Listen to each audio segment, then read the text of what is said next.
Without a doubt, the most common question I get as a psychologist is, how do I evaluate whether or not my therapist is any good? How do I check to see if the shrink I'm working with knows what they're doing? And I think there's three things you need to pay attention to. The first is the relationship.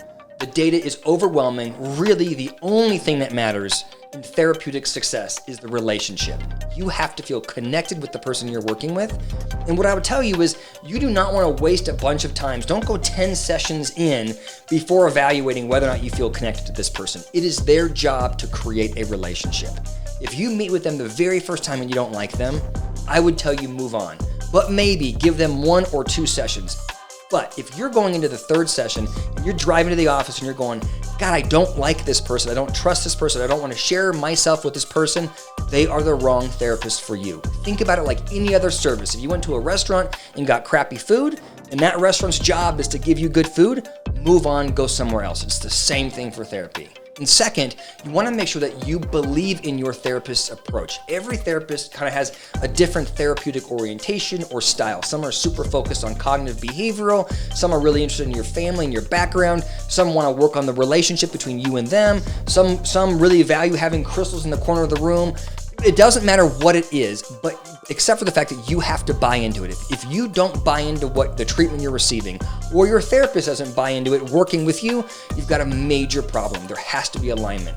There has been a lot of research around what is the optimal therapeutic approach for different issues and challenges. And what they have discovered is it doesn't really matter. What matters is that both parties believe it's going to work. And the last thing you want to pay attention to is whether or not your therapist has experience in your specific challenge.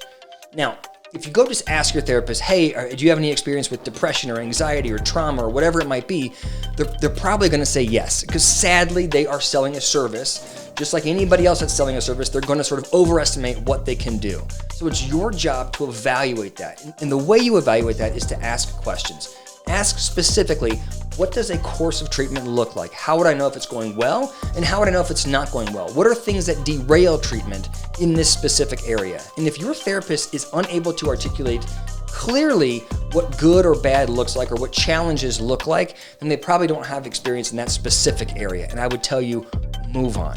So those are the 3 issues I would pay attention to if you're evaluating whether or not your therapist is good at what they do or if they're a good fit for you.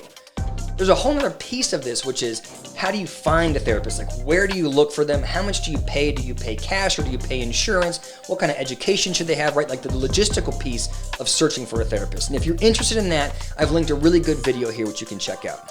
Thank you so much for listening. If you like this, hit the like button and subscribe. Have a good day.